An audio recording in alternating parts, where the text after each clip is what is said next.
தாவேக தலைவர் விஜயின் சுற்றுப்பயணத்திற்காக அக்கட்சி புதிய பிரச்சார வாகனத்தை வாங்க உள்ளது.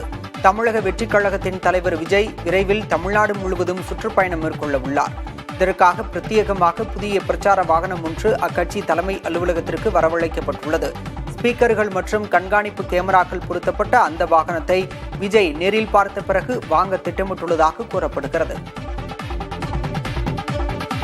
இந்தியாவின் இறைச்சி உற்பத்தியில் 65 விழுக்காட்டை 6 மாநிலங்கள் மட்டுமே கொண்டுள்ளது மத்திய கால்நடைத்துறை அமைச்சகத்தின் புள்ளி விவரங்களில் தெரியவந்துள்ளது. இந்தியாவின் இறைச்சி உற்பத்தியில் 12.6 விழுக்காடு பங்குடன் மேற்கு வங்காளம் முதலிடத்தில் உள்ளது. 12.3 விழுக்காட்டு பங்குடன் உத்தரப்பிரதேசம் 2வது இடத்திலும் 11.9 விழுக்காட்டு பங்கோடு மகாராஷ்டிரா 3வது இடத்திலும் உள்ளன. 10.9 விழுக்காட்டு பங்குடன் தெலுங்கானா 4ஆம் இடத்திலும் 10.4 விழுக்காட்டு பங்குடன் ஆந்திரா 5வது இடத்திலும் உள்ளன. 7.5 விழுக்காட்டு பங்குடன் தமிழகம் 6வது இடத்தில் உள்ளது.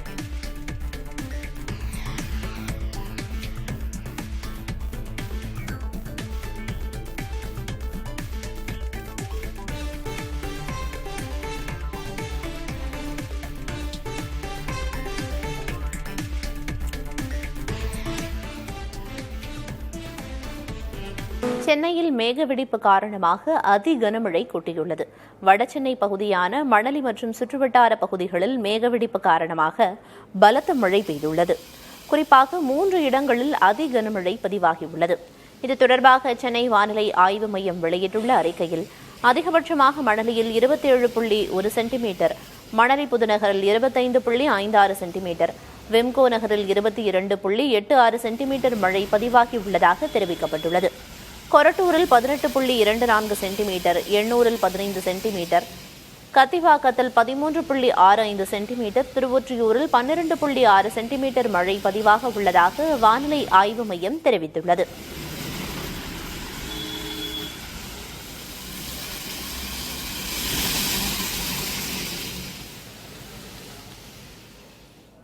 உண்ணாவிரத போராட்டத்தை கைவிட வேண்டும் என எம்பி சசிகாந்த் செந்திலை வலியுறுத்தியுள்ள காங்கிரஸ் கட்சியின் மாநில தலைவர் செல்வ பெருந்தகை, ராகுல் காந்தியின் ஓட்டு திருட்டு விழிப்புணர்வு பிரச்சாரத்திற்கு இடையூறு ஏற்படுத்தக்கூடாது என தெரிவித்துள்ளார். திருவள்ளூர் நாடாளுமன்ற உறுப்பினர் இந்த உண்ணாவிரதத்தை கைவிட வேண்டும். காரணம் என்னவென்றால், நாடு முழுவதும், தமிழ்நாடு முழுவதும் எல்லா வீடுகளிலும் இந்த ஓட்டு திருட்டு மிகவும் வேகமாக சென்று கொண்டிருக்கிறது, விழிப்புணர்வு ஏற்பட்டிருக்கிறது. இந்த நிலையில் நாம் இதை மடைமாற்றம் செய்வோமோ என்ற அச்சமும் நமக்கு இருக்கிறது. ஆகவே தலைவர் ராகுல் காந்தியை முன்னிறுத்தி அவர் எடுக்கும் போராட்டத்திற்கு நாம் அனைவரும் ஆதரவு கொடுக்க வேண்டும். உங்களுடைய உண்ணாவிரதத்தை இதோடு முடித்துக் கொள்ளுங்கள். ஒரு நல்ல நோக்கத்தோடு நீங்கள் அதை செய்திருக்கிறீர்கள். ஆனால் இந்த தருணம் இல்லை. இது தலைவர் ராகுல் காந்தியுடைய வாக்கு திருட்டை மக்கள் எல்லாம் எல்லா வீடுகளிலும், எல்லா நகரங்களிலும், எல்லா கிராமங்களிலும், எல்லா தெருக்களிலும் பேசப்படுகின்ற தருணம் இது. இப்பொழுது நாமே அதற்கு இடையூறாக இருக்கக்கூடாது. முதலீடுகளை ஈர்ப்பதற்காக ஜெர்மனி சென்றடைந்த தமிழக முதல்வர் மு.க. ஸ்டாலினுக்கு அந்நாட்டில் வாழும் தமிழர் குடும்பத்தினரின் பிள்ளைகள் ஸ்டாலின் அப்பாவை வரவேற்பதாக பதாகைகளை ஏந்தி வரவேற்பளித்தனர். விமானம் மூலம் தலைநகர் பெர்லினை அடைந்த முதல்வரை ஜெர்மனி வாழ் தமிழர்கள் குடும்பத்துடன் திரண்டிருந்து வாழ்த்தி வரவேற்றனர். அவர்களது அன்பால் அகம் மகிழ்ந்த மு.க. ஸ்டாலின் ஒரு குழந்தையை தூக்கி கொஞ்சினார். இந்த தருணம் குறித்து தனது எக்ஸ் பக்கத்தில் பதிவிட்டுள்ளார். அந்த பதிவை வணக்கம் ஜெர்மனி என ஜெர்மன் மொழியில் தொடங்கியுள்ளார். அங்குள்ள தமிழ் குடும்பத்தினரின் அன்பால் ஈர்க்கப்பட்டதாக குறிப்பிட்டுள்ள ஸ்டாலின், தமிழ்நாட்டின் சாதகமான அம்சங்களை எடுத்து கூறி முதலீடுகளை ஈர்க்க உள்ளதாகவும் குறிப்பிட்டுள்ளார். முதலீடுகளை ஈர்த்து பிரகாசமான எதிர்காலத்தை உருவாக்க முயல்வதாகவும் முதல்வர் பதிவிட்டுள்ளார். இந்து சமய அறநிலையத்துறையே இருக்கக்கூடாது என்பதே பாஜகவின் நோக்கம் என்று தமிழக பாஜக தலைவர் நயினார் நாகேந்திரன் தெரிவித்துள்ளார்.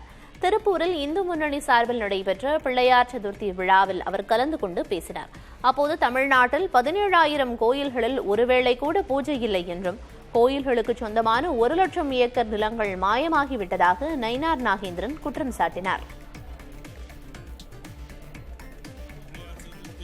முதலமைச்சர் வாழ்த்து சொல்வதில்லை, தீபாவளி பண்டிகைக்கு வாழ்த்து சொல்வதில்லை, கிருஷ்ண ஜெயந்திக்கு வாழ்த்து சொல்வதில்லை. ஏன், எதற்காக? நம்ம சாமி, நம்ம கோவில், நாமே பாதுகாக்கணும். எதுக்கு அரசாங்கம்? பாரதிய ஜனதா கட்சியுடைய கொள்கையும் அதுதான். இந்த அறநிலைத்துறை என்பது இருக்கக்கூடாது. 2026 ஆட்சி வரும்போது அறநிலைத்துறையே இருக்கக்கூடாது என்பதுதான் நம்முடைய நோக்கமாக இருக்கிறது. தேசிய ஜனநாயக கூட்டணியில் அமமுக இருக்கிறதா என்ற கேள்வியை பாஜக மாநில தலைவர் நயினார் நாகேந்திரனிடம் கேட்குமாறு டிடிவி தினகரன் தெரிவித்துள்ளார். பரமக்குடியில் செய்தியாளர்களை சந்தித்த அவர் தங்கள் கூட்டணி நிலைப்பாடு குறித்து டிசம்பரில் அறிவிக்கப்படும் எனவும் கூறினார். என்டிஏ கூட்டணியில நீங்க என்ன நினைக்கிறீங்க? திரு நயினார் நாகேந்திரன் கேளுங்க. ஏன்னா நாங்கள் 24 மாண்புமிகு மோடி அவர்கள் 3வது முறையாக பிரதமராக வந்தால்தான் நாட்டின் பாதுகாப்பிற்கும் நாட்டின் வளர்ச்சிக்கும் இந்தியா ஒரு சிறந்த வல்லரசு நாடாக ஆவதற்கும் அவர் பிரைம் மினிஸ்டராக வரணுங்கிற ஒரே நோக்கத்தோடு நாங்கள் அன்கண்டிஷனலாக அவர்களுக்கு ஆதரவளிக்க வேண்டியது. இன்றைக்கு நீங்கள் கேட்குற கேள்விக்கு திரு நயினார் நாகேந்திரன் அவர்கள் பதிலளித்தால் எங்களுக்கும் நன்றாக இருக்கும் என்று நினைக்கிறேன். எங்களுடைய நிலைப்பாடு டிசம்பர் மாதத்தில் இதை பற்றியெல்லாம் நாங்கள் பேசுவோம். ஏற்கனவே 2 அணி இருக்குது. ஆளுங்கட்சி திமுக அணி, என்டிஏ ஒன்று இருக்குது. திரு சீமான் அவர்கள் தனித்து போட்டிவிடுவேங்கிறாரு. கடந்த காலம் போட்டிருக்காரு. திரு விஜய் அவர்கள் தலைமையிலான ஒரு அணி அமைக்கும். தமிழ்நாட்டின் பொறுப்பு டிஜிபியாக ஜி வெங்கடராமன் IPS நியமனம் செய்யப்பட்டுள்ளார். டிஜிபியாக இருந்து வந்த சங்கர் ஜிவால் ஓய்வு பெற்றதையடுத்து அப்பொறுப்பிற்கு ஜி வெங்கடராமன் நியமிக்கப்பட்டுள்ளார். இவர் தமிழக காவல்துறையில் பல்வேறு முக்கிய பொறுப்புகளை வகித்தவர். குறிப்பாக நிர்வாக பிரிவில் அதிக அனுபவம் கொண்டவர். அதேபோல காவலர் வீட்டு வசதி வாரிய டிஜிபியாக இருந்து வந்த சைலேஷ்குமார் ஓய்வு பெற்ற நிலையில் அப்பொறுப்பிற்கு வினித் தேவ் வான்கடே IPS நியமிக்கப்பட்டுள்ளார்.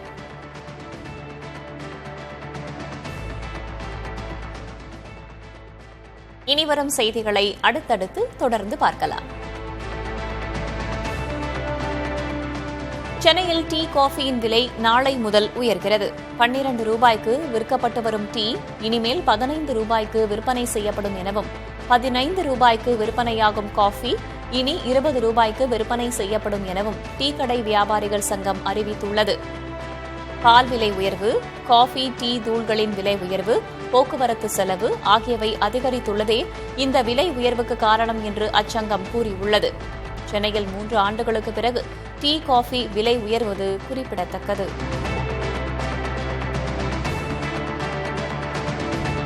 அதிமுக பாஜக கூட்டணியில் பாமக நிச்சயம் இணையும் என்று அதிமுக பொதுச் செயலாளர் எடப்பாடி பழனிசாமி நம்பிக்கை தெரிவித்துள்ளார். சென்னையில் நேற்று நடைபெற்ற அதிமுக மாவட்ட செயலாளர்கள் கூட்டத்தில் பேசிய அவர், இதுவரை பரப்புரை மேற்கொண்ட 118 தொகுதிகளில் 100 தொகுதிகளில் அதிமுகவுக்கு வெற்றி வாய்ப்பு இருப்பதாக குறிப்பிட்டுள்ளார். பாஜக உள்ளிட்ட கூட்டணியில் உள்ள கட்சிகளை அரவணைத்துச் செல்லுமாறு நிர்வாகிகளுக்கு பழனிசாமி அறிவுறுத்தியுள்ளார்.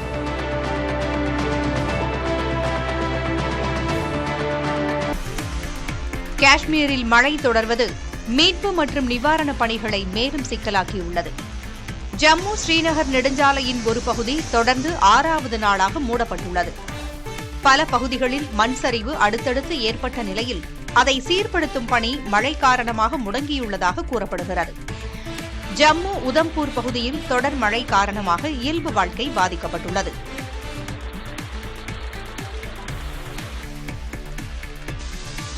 உத்தராகண்ட் மாநிலத்தில் சமோலி மாவட்டத்தில் பாலம் ஒன்று வெள்ளத்தில் அடித்துச் செல்லப்பட்டதால் 10க்கும் மேற்பட்ட கிராமங்கள் துண்டிக்கப்பட்டுள்ளன.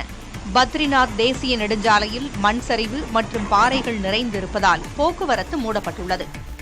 சமோலி கேதார்நாத் நெடுஞ்சாலையும் பாதிக்கப்பட்டுள்ளது.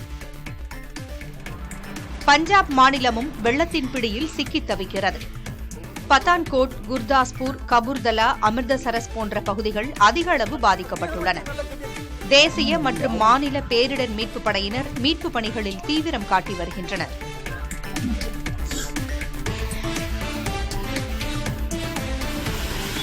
சென்னையில் மேகவெடிப்பு காரணமாக அதிகனமழை கூட்டியுள்ளது. வடசென்னை பகுதியான மணலி மற்றும் சுற்றுவட்டார பகுதிகளில் மேகவெடிப்பு காரணமாக பலத்த மழை பெய்துள்ளது. குறிப்பாக 3 இடங்களில் அதிகனமழை பதிவாகியுள்ளது. இது தொடர்பாக சென்னை வானிலை ஆய்வு மையம் வெளியிட்டுள்ள அறிக்கையில் அதிகபட்சமாக மணலியில் 27.1 சென்டிமீட்டர், மணலி புதுநகரில் 25.56 சென்டிமீட்டர், விம்கோ நகரில் 22.86 சென்டிமீட்டர் மழை பதிவாகியுள்ளதாக தெரிவிக்கப்பட்டுள்ளது.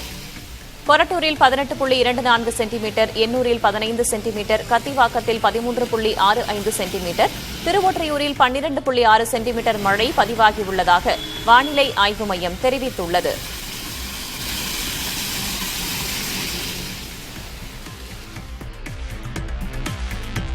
சென்னை மழை பாதிப்பு தொடர்பாக ஜெர்மனியில் சுற்றுப்பயணம் மேற்கொண்டுள்ள முதல்வர் ஸ்டாலின் அதிகாரிகளிடம் கேட்டறிந்துள்ளார். மழையின் அளவு குறித்தும், மழையால் சாலை போக்குவரத்திலும் தாழ்வான பகுதிகளிலும் ஏதேனும் பாதிப்பு ஏற்பட்டுள்ளதா என்பது குறித்தும் முதல்வர் தொலைபேசியில் கேட்டறிந்ததாக சென்னை மாநகராட்சி தெரிவித்துள்ளது. கனமழையால் பெரிய அளவில் எவ்வித பாதிப்புகள் இல்லை என்று முதல்வரிடம் தெரிவிக்கப்பட்டதாகவும் கூறப்பட்டுள்ளது. எனினும் எத்தகைய மழைச்சூழலையும் எதிர்கொள்ள எப்போதும் தயார் நிலையில் இருக்கவும், பெருமழை காரணமாக பொதுமக்களுக்கு எவ்வித பாதிப்பும் ஏற்படாத வகையில் பணியாற்றிடவும் முதல்வர் ஸ்டாலின் அறிவுறுத்தியிருப்பதாக சென்னை மாநகராட்சி தெரிவித்துள்ளது.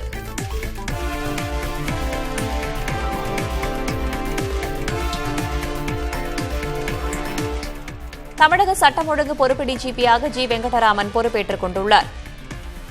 அவருக்கு ஓய்வு பெற்ற டிஜிபி சங்கர் ஜிவால், ஏடிஜிபிக்கள் பூங்கொத்து கொடுத்து வாழ்த்து தெரிவித்தனர். ஆனால் இந்த பொறுப்பேற்பு நிகழ்ச்சியில் வன்னியபெருமாள், சீமா அகர்வால், சந்தீப் ராய் ரத்தோர், மகேஷ்குமார் அகர்வால், வினித் வான்கடே உள்ளிட்ட பிற துறை டிஜிபிக்கள் யாரும் பங்கேற்கவில்லை என்பது குறிப்பிடத்தக்கது. சென்னை மாநகர காவல்துறை ஆணையர் அருணும் பங்கேற்கவில்லை. இதனிடையே ஓய்வு பெற்ற டிஜிபியான சங்கர் ஜிவால் பாரம்பரிய வழி அனுப்பும் நடைமுறையை தவிர்த்துள்ளார். ஓய்வு பெறும் டிஜிபியின் காரில் காவல்துறையினர் கயிறு கட்டி இழுத்து அவர்களை வழி அனுப்புவது வழக்கம். ஆனால் இந்த நடைமுறையை தவிர்த்த சங்கர் ஜிவால் தான் வழக்கமாக பயன்படுத்தும் காரில் வீட்டிற்கு புறப்பட்டுச் சென்றார்.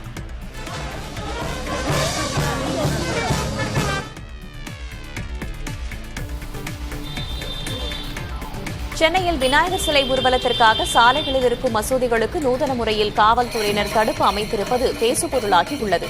பூந்தமல்லி பிரதான சாலையை ஒட்டியுள்ள மசூதியை மறைக்க கண்டெய்னர் லாரிகளை தடுப்பாக நிறுத்தியுள்ளனர். இதேபோல ஆவடி அருகே பட்டாபிராம் பகுதியில் மேம்பாலம் மேலே இருந்து மசூதி தெரியாத வகையில் திரைச்சீலை கொண்டு மூடப்பட்டுள்ளது. காவல்துறையினரின் இந்த செயல் சர்ச்சையை ஏற்படுத்தியுள்ளது. மத நல்லிணக்கத்தை வலியுறுத்தும் வகையில் கிருஷ்ணகிரி மாவட்டம் ஒசூர் அருகே பிள்ளையார் ஊர்வலத்தின் போது இஸ்லாமியர்கள் அன்னதானம் வழங்கினர். ஒசூரை அடுத்த பேரிகையில் பள்ளிவாசல்கள் மிகுந்த சாலை வழியாக செல்லும் பிள்ளையார் ஊர்வலத்தில் மத நல்லிணக்கத்தை வலியுறுத்தும் விதமாக இஸ்லாமியர்கள் அன்னதானம் வழங்கி வருகின்றனர். கேரள செண்டை மேளம், பம்பை, திண்டுக்கல் தப்பாட்டம், வேலூர் ட்ரம்ஸ் என்று இசைக்கருவிகள் முழங்க இஸ்லாமியர்களின் அன்னதான நிகழ்ச்சி நடந்தது.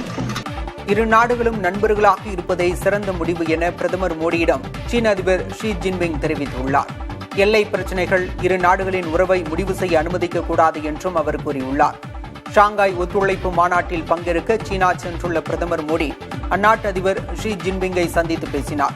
அப்போது இந்தியாவும் சீனாவும் இணைந்து செயல்பட வேண்டும் என்றும், இரு நாடுகளும் எதிராளிகள் அல்ல கூட்டாளிகள் என்றும் ஷி ஜின்பிங் குறிப்பிட்டார். இரு நாடுகளும் ஒருவருக்கு ஒருவர் உதவி செய்து நல்லுறவுகளை பேணுவது மூலம் பரஸ்பரம் மற்ற நாட்டின் வளர்ச்சிக்கு உதவ முடியும் என்றும் சீன அதிபர் குறிப்பிட்டார். பரஸ்பர நம்பிக்கை, மரியாதை அடிப்படையில் இருதரப்பு உறவுகளை மேம்படுத்த விரும்புவதாக சீன அதிபர் பிரதமர் மோடியிடம் கூறியுள்ளார். 5 ஆண்டுகளுக்கு பிறகு பிற கைலாய யாத்திரை தொடங்கியுள்ளதாக கூறிய மோடி, அடுத்த சீனாவுக்கு நேரடி விமானங்கள் இயக்கப்படும் என தெரிவித்தார். இந்தியா சீனா இடையிலான ஒத்துழைப்பு இரு நாடுகளின் 280 கோடி மக்களின் நலனில் தாக்கத்தை ஏற்படுத்தும் என்றும் பிரதமர் குறிப்பிட்டார். சுமார் 1 மணி நேர சந்திப்பில் அமெரிக்கா அளிக்கும் நெருக்கடி, எல்லை பிரச்சினைகளுக்கு தீர்வு காண சிறப்பு பிரதிநிதிகளை நியமிப்பது குறித்தும் இச்சந்திப்பில் பேசப்பட்டதாக தெரிகிறது.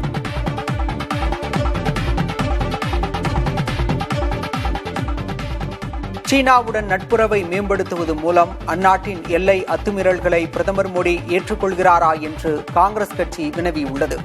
லடாக் எல்லைப் பகுதியில் 5 ஆண்டுகளுக்கு முன்பு இருந்த நிலை மீட்கப்பட வேண்டும் என ராணுவ தளபதி கோரியுள்ள நிலையில் அதற்கான வழியை கண்டறியாமல் சீனாவுடன் இணைந்து செயல்படுவது அவர்களின் செயலை அங்கீகரிப்பதாகும் என காங்கிரஸ் பொதுச் செயலாளர் ஜெய்ராம் ரமேஷ் கூறியுள்ளார். பாகிஸ்தானுடன் சீனாவின் முறையற்ற நட்புறவு, எல்லையில் சீனா கட்டும் மிகப்பெரிய அணை ஆகிய விவகாரங்களில் பிரதமர் கண்டும் காணாமலும் செல்வதாக ஜெய்ராம் ரமேஷ் கூறியுள்ளார். சீனாவின் அத்துமீறல்களும் கொடுமைகளும் புதிய இயல்பாகிவிட்டதாகவும் மத்திய அரசின் முதுகெலும்பற்ற தன்மையை இது காட்டுவதாகவும் ஜெய்ராம் ரமேஷ் கூறியுள்ளார். மேகவெடிப்பு மற்றும் கனமழையால் பாதிக்கப்பட்டுள்ள இமாச்சல பிரதேசத்தில் இன்னும் 842 சாலைகள் மூடப்பட்டுள்ளன. இதில் மண்டி, தருமபுர் உள்ளிட்ட 3 தேசிய நெடுஞ்சாலைகளும் அடங்கும். அதே சமயம் சில இடங்களில் நிலைமை சீரடைந்துள்ளது. மணாலிக்கு செல்லும் நெடுஞ்சாலையின் ஒரு பகுதியில் மட்டும் வாகனங்கள் அனுமதிக்கப்பட்டுள்ளன. மணாலி அட்டல் சுரங்கம் அருகே உள்ள லேவுக்கு செல்லும் சாலை பலத்த மழை மற்றும் நிலச்சரிவால் சேதமடைந்துள்ளது. அதனை சீரமைக்க நீண்ட நேரமாகும் என அதிகாரிகள் தெரிவித்துள்ளனர். பஞ்சார் பகுதியில் தொலைத்தொடர்பு சேவைகள் மீட்டெடுக்கப்பட்டுள்ளன. இமாச்சல பிரதேசத்தில் நிலைமை சற்று சீரடைந்தாலும் ஷிம்லா, மண்டி, சம்பா உள்ளிட்ட பகுதிகளுக்கு அதி கனமழைக்கான எச்சரிக்கை விடுக்கப்பட்டுள்ளது. பாதிப்புகளை மோசமாக்கும் சூழலை ஏற்படுத்தியுள்ளது. தெலங்கானா மாநிலத்தில் பெய்து வரும் கனமழையின் காரணமாக பல்வேறு மாவட்டங்களில் வெள்ள பாதிப்பு தொடர்ந்து வருகிறது. அம்மாநிலத்தில் இதுவரை மழை வெள்ள பாதிப்புகளுக்கு 6 பேர் உயிரிழந்துள்ளனர். இதனிடையே தெலங்கானா நீர்நிலைகளிலிருந்து தொடர்ந்து உபரி நீர் வெளியேற்றப்பட்டு வருகிறது. எனவே வெள்ள பாதிப்பு ஏற்படும் அபாயத்தில் உள்ள மாவட்டத்தில் வசிக்கும் மக்களை எச்சரிக்கையாக இருக்கும்படி அதிகாரிகள் அறிவுறுத்தியுள்ளனர். குறிப்பாக மேடக், நிஜாமாபாத் ஆகிய மாவட்ட மக்கள் எச்சரிக்கையாக இருக்கும்படி எச்சரிக்கை விடுக்கப்பட்டுள்ளது.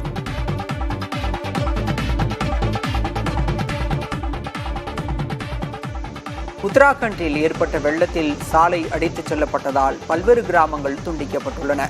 அம்மாநிலத்தில் பெய்த கனமழையின் காரணமாக ஏற்பட்ட வெள்ளப்பெருக்கில் ஜோஷிமத், மாலரி சாலை வெள்ளத்தில் அடித்துச் செல்லப்பட்டது. இதனால் பல்வேறு கிராமங்களுக்கான போக்குவரத்து முடங்கியுள்ளது. இதனிடையே டேராடூன், உத்தரகாசி உள்ளிட்ட பல்வேறு மாவட்டங்களுக்கு இன்று சிவப்பு எச்சரிக்கை விடுக்கப்பட்டுள்ளது. நாளை உத்தராகண்டின் பெரும்பாலான மாவட்டங்களுக்கு ஆரஞ்சு எச்சரிக்கை விடுக்கப்பட்டுள்ளது.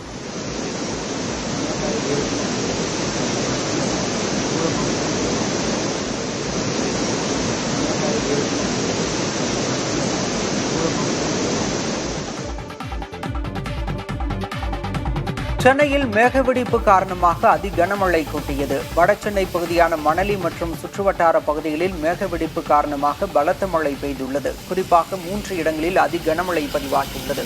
இது தொடர்பாக சென்னை வானிலை ஆய்வு மையம் வெளியிட்டுள்ள அறிக்கையில் அதிகபட்சமாக மணலியில் 27.1 சென்டிமீட்டர், மணலி புதுநகரில் 25.56 சென்டிமீட்டர், விம்கோ நகரில் 22.86 சென்டிமீட்டர் மழை பதிவாகியுள்ளதாக தெரிவிக்கப்பட்டுள்ளது. கொரட்டூரில் 18.24 சென்டிமீட்டர், எண்ணூரில் 15 சென்டிமீட்டர், கத்திவாக்கத்தில் 13.65 சென்டிமீட்டர், திருவொற்றியூரில் 12.6 சென்டிமீட்டர் மழை பதிவாக உள்ளதாக வானிலை ஆய்வு மையம் தெரிவித்துள்ளது.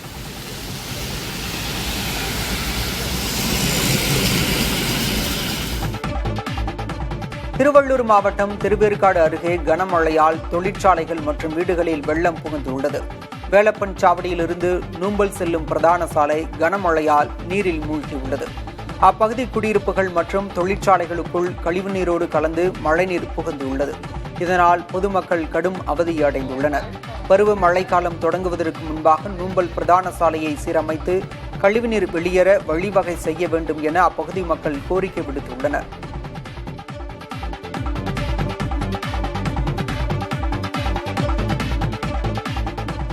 தமிழகத்தில் அடுத்த 6 நாட்களுக்கு மழை இருக்கும் என வானிலை ஆய்வு மையம் தெரிவித்துள்ளது.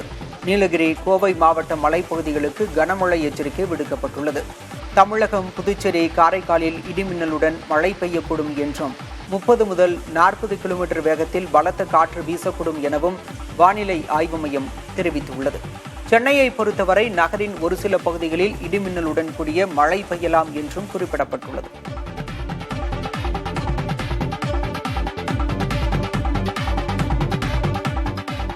சென்னை மழை பாதிப்பு தொடர்பாக ஜெர்மனியில் சுற்றுப்பயணம் மேற்கொண்டுள்ள முதல்வர் ஸ்டாலின் அதிகாரிகளிடம் பாதிப்புகளை கேட்டறிந்துள்ளார். மழையின் அளவு குறித்து மழையினால் சாலை போக்குவரத்திலும் தாழ்வான பகுதிகளிலும் ஏதேனும் பாதிப்பு ஏற்பட்டுள்ளதா என்பது குறித்தும் முதல்வர் தொலைபேசியில் கேட்டறிந்ததாக சென்னை மாநகராட்சி தெரிவித்துள்ளது. கனமழையால் பெரிய அளவில் எவ்வித பாதிப்புகள் இல்லை என முதல்வரிடம் தெரிவிக்கப்பட்டதாகவும் கூறியுள்ளது. எனினும் எத்தகைய மழைச்சூழலையும் எதிர்கொள்ள எப்போதும் தயார் நிலையில் இருக்கவும், பெருமழை காரணமாக பொதுமக்களுக்கு எவ்வித பாதிப்பும் ஏற்படாத வகையில் பணியாற்றிடவும் முதல்வர் ஸ்டாலின் அறிவுறுத்தியிருப்பதாகவும் சென்னை மாநகராட்சி தெரிவித்துள்ளது. முதல்வர் ஸ்டாலின் ஜெர்மனி சென்றுள்ள நிலையில் நாளை முக்கிய ஒப்பந்தங்கள் கையெழுத்தாகும் என எதிர்பார்க்கப்படுகிறது. நாளை நடைபெறும் செல்டோஃபில் உயர்நிலை முதலீட்டாளர் மாநாட்டிற்கு தலைமையேற்கும் முதல்வர் உலகளாவிய முதலீட்டாளர்கள் மற்றும் தொழில்துறை தலைவர்களுடன் கலந்துரையாடுகிறார். இந்த நிகழ்வில் முக்கிய முதலீட்டு அறிவிப்புகள் மற்றும் புரிந்துணர்வு ஒப்பந்தங்கள் கையெழுத்தாகும் என எதிர்பார்க்கப்படுகிறது. தமிழகத்தில் முதலீடு செய்யவும் தங்கள் தொழில் திட்டத்தை விரிவுபடுத்த விரும்பும் முக்கிய முதலீட்டாளர்களுடன் முதல்வர் ஸ்டாலின் பேச்சுவார்த்தை நடத்தவுள்ளதாகவும் தெரிவிக்கப்பட்டுள்ளது.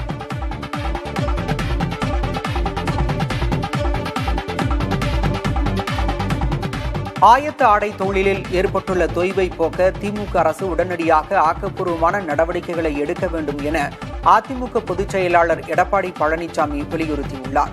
சொத்து வரி, மின்கட்டண உயர்வு, நூல் விலையில் நிலையற்ற தன்மை போன்ற காரணங்களால் கோவை, திருப்பூர் ஜவுளி மற்றும் பின்னலாடை தொழில் கடுமையாக பாதிக்கப்பட்டுள்ளதாகவும் இந்த தொழில்களுக்கு ஊக்கமளிக்காமல் மத்திய அரசிடம் திமுக அரசு கையேந்துவதாகவும் அறிக்கையில் பழனிசாமி சாடியுள்ளார். தமிழக சட்டம் ஒழுங்கு பொறுப்பு டிஜிபியாக ஜி வெங்கடராமன் பொறுப்பேற்றுக் கொண்டார். அவருக்கு ஓய்வு பெற்ற டிஜிபி சங்கர் ஜிவால், ஏடிஜிபிக்கள் பூங்கொத்து கொடுத்து வாழ்த்து தெரிவித்தனர். ஆனால் இந்த பொறுப்பேற்பு நிகழ்ச்சியில் வன்னிய பெருமாள், சீமா அகர்வால், சந்தீப் ராய் ரத்தோர், மகேஷ்குமார் அகர்வால், வினித் வான்கடே உள்ளிட்ட பிற துறை டிஜிபிக்கள் யாரும் பங்கேற்கவில்லை என்பது குறிப்பிடத்தக்கது. சென்னை மாநகர காவல்துறை ஆணையர் அருணும் பங்கேற்கவில்லை. இதனிடையே ஓய்வு பெற்ற டிஜிபியான சங்கர் ஜிவால் பாரம்பரிய வழியனுப்பும் நடைமுறையை தவிர்த்துள்ளார். ஓய்வு பெறும் டிஜிபியின் காரில் காவல்துறையினர் கயிறு கட்டி இழுத்து அவர்களை வழியனுப்புவது வழக்கம். ஆனால் இந்த நடைமுறையை தவிர்த்த சங்கர் ஜிவால் தான் வழக்கமாக பயன்படுத்தும் காரில் வீட்டிற்கு புறப்பட்டு சென்றார்.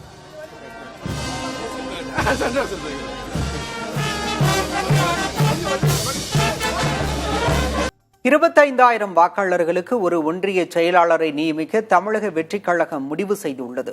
ஒரு சட்டமன்ற தொகுதிக்கு ஒரு ஒன்றிய செயலாளர் இருந்து வந்த நிலையில் தற்போது 25,000 வாக்காளர்களுக்கு ஒரு ஒன்றிய செயலாளர் நியமனம் செய்ய மாவட்ட செயலாளர்களுக்கு தலைமை உத்தரவிட்டுள்ளது. நிர்வாகிகள் வாக்காளர்களை எளிதில் அணுகவும் பூத் கமிட்டியை பலப்படுத்தவும் இந்த முடிவு எடுக்கவும் கட்சி இந்த நடவடிக்கை எடுத்துள்ளதாக கூறப்படுகிறது.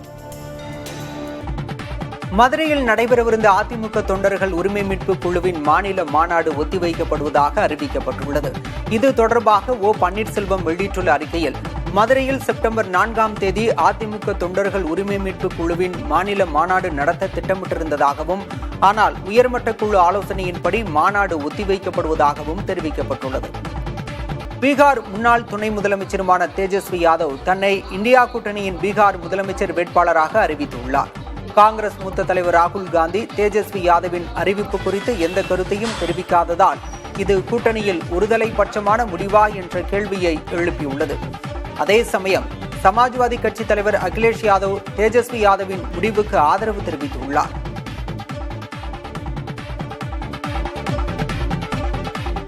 ரஷ்யாவில் 10 வயதில் உள்ள சிறுவர் சிறுமிகளுக்கு ராணுவ பயிற்சி அளிக்கப்படுவது கவனம் ஈர்ப்பதாக உள்ளது. உண்மையான துப்பாக்கிகளை கொண்டு துப்பாக்கி சுடும் பயிற்சி, கையெறி குண்டு வீசுவது ஆகிய பயிற்சிகள் அளிக்கப்படுகின்றன. இது தவிர ராணுவத்தினருக்கான உடற்பயிற்சிகளும் தற்போதே தரப்படுகின்றன. உக்ரைனுடன் 3 ஆண்டுகளாக போராடி வரும் ரஷ்யா ராணுவ வீரர்கள் பற்றாக்குறையால் திணறி வருகிறது. தனியார் பாதுகாப்பு படையினரும் சண்டையில் ஈடுபடுத்தப்படுகின்றனர். வடகொரியாவும் தனது ராணுவ வீரர்களை கொடுத்து உதவியுள்ளது. ரஷ்யாவில் படிப்பு போன்றவற்றிற்காக வந்துள்ளவர்களும் வலுக்கட்டாயமாக ராணுவ பணிகளில் ஈடுபடுத்தப்படுவதாக குற்றச்சாட்டுகள் உள்ளன. இந்நிலையில் எதிர்கால போர்களுக்காக இப்போதே சிறாரை ரஷ்யா தயார்படுத்துவதாக தகவல் வெளியாகியுள்ளது. பெண்களுக்கு பாதுகாப்பான நகரங்கள் என்ற பட்டியலில் தமிழக தலைநகர் சென்னை தேசிய அளவில் 21வது இடத்தை பிடித்துள்ளது. NARI என்ற மகளிர் பாதுகாப்பு குறித்த தேசிய வருடாந்திர அறிக்கை அண்மையில் வெளியானது. பாதுகாப்பு குறித்த பெண்கள் உணர்வது என்ன என்பன உள்ளிட்ட கேள்விகளின் அடிப்படையில் நாட்டில் உள்ள 31 நகரங்களில் ஆய்வு செய்யப்பட்டு அறிக்கை வெளியிடப்பட்டது. அதன்படி சென்னை பெண்களுக்கு பாதுகாப்பான நகரங்கள் பட்டியலில் 21வது இடத்தில் உள்ளது. சென்னையில் மிகவும் பாதுகாப்பாக இருப்பதாக 8% பெண்கள் மட்டுமே கூறியுள்ளனர். பாதுகாப்பாக இருப்பதாக 46% பெண்கள் கருதுகின்றனர்.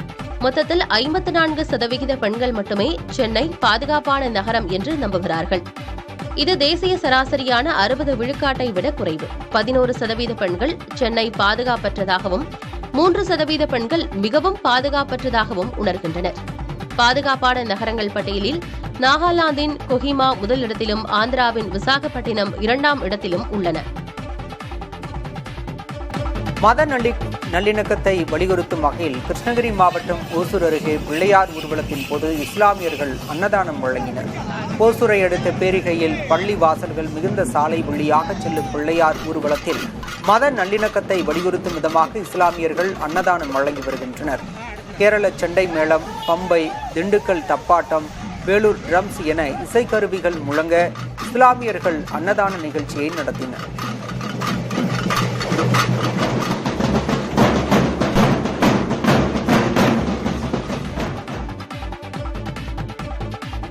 தெருநாய்களின் அச்சுறுத்தல் காரணமாக அவற்றுக்கு கருத்தடை செய்ய வேண்டும் என பலரும் வலியுறுத்தி வரும் நிலையில் பெண் நாய்களுக்கு கருத்தடை செய்வது எளிது அல்ல என மருத்துவர்கள் தெரிவிக்கின்றனர்.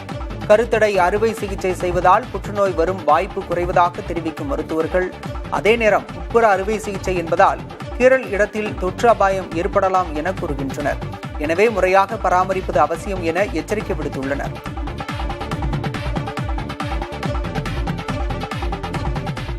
ஆஸ்திரேலியாவில் வெளிநாட்டவர்கள் குடியேறுவது அதிகரித்துள்ள நிலையில் அதற்கு உள்நாட்டு மக்கள் மத்தியில் கடும் எதிர்ப்பு எழுந்துள்ளது.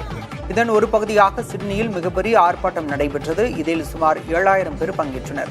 வேறு பல நகரங்களிலும் இதுபோன்ற போராட்டங்கள் நடைபெற்று வருகின்றன.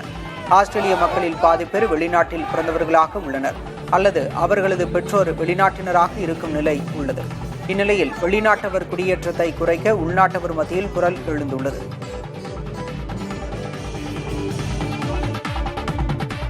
அடுத்த ஆண்டு ஜனவரியில் திருமணம் செய்து கொள்ளப் போவதாக நடிகை நிவேதா பெத்துராஜ் தெரிவித்துள்ளார்.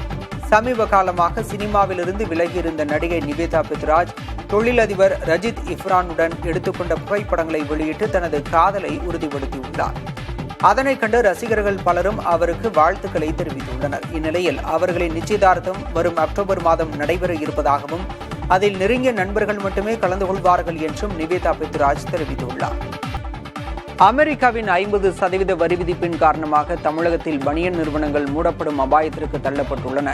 குறிப்பாக திருப்பூர் மாவட்டத்தில் உள்ள பனியன் நிறுவனங்கள் வெளிநாடுகளை நம்பியே ஜவுளி உற்பத்தி செய்து வந்த நிலையில் தற்போது ஏற்றுமதி கடுமையாக பாதிக்கப்பட்டுள்ளது. 5 ஆலைகளுக்கு ஏப்ரல் முதல் எந்தவித ஆர்டரும் வரவில்லை என கூறும் காட்டன் நிறுவன உரிமையாளர்கள் இதே நிலை தொடர்ந்தால் பனியன் நிறுவனங்கள் மூடப்படும் அபாயம் உருவாகும் என்று வேதனை தெரிவிக்கின்றனர். மத்திய மாநில அரசுகள் உரிய நிவாரணம் வழங்க நடவடிக்கை எடுக்க வேண்டும் என்றும் அவர்கள் கோரிக்கை விடுத்துள்ளனர். நிறையா தொழிற்சாலைகள் மூடப்படும், நிறையா தொழிலாளர்களுக்கு வேலை இழப்புகள் வரும். சாதாரணமாக எடுத்துக்க வேண்டாம். இது இல்லை அந்த கொரோனா டைமு அதை விட மோசமான டைம். இது ஒரு போர் மாதிரி. அதை விட என்ன சொல்கிறதுனா, ஒரு திடீர்னு ஒரு வெள்ளம் வந்தால் எப்படி இருக்கும், அடிச்சுட்டு போனால் எப்படி இருக்குது, அந்த மாதிரி சூழ்நிலையில் நாங்கள் அந்த இடத்துல தொங்கிட்டு இருக்கிறோம். இதை ரொம்ப ரொம்ப சீரியஸாக எடுக்கணும். எல்லா கவர்மெண்ட்டுமே எடுத்து நல்ல நிவாரணம் கொடுக்கணும். பாமக தலைவர் அன்புமணி மீதான நடவடிக்கை குறித்து வரும் 4ஆம் தேதி கட்சியினர் நிறுவனர் ராமதாஸ் முடிவு செய்வார் என பாமக சமூக ஊடக பேரவை மாநில ஒருங்கிணைப்பாளர் சோழன்குமார் வாண்டையாளர் தெரிவித்துள்ளார். இது தொடர்பாக விழுப்புரத்தில் பேசிய அவர் ஜனநாயகத்தின்படி முடிவெடுக்கப்படும் என குறிப்பிட்டுள்ளார். ஜனநாயகத்தின் அடிப்படையில் ஒழுங்கு நடவடிக்கை குழு என்ன சொல்லுதோ, மாவட்ட செயலாளர் கூட்டத்தில் என்ன முடிவெடுக்கப்படுகிறதோ, நிர்வாக குழு என்ன முடிவெடுக்கிறதோ அதன் அடிப்படையில் மருத்துவர் ஐயா உங்களை சந்திப்பார். அன்றைக்கு 4ஆம் தேதி என்ன முடிவோ அதனை அறிவிப்பார்.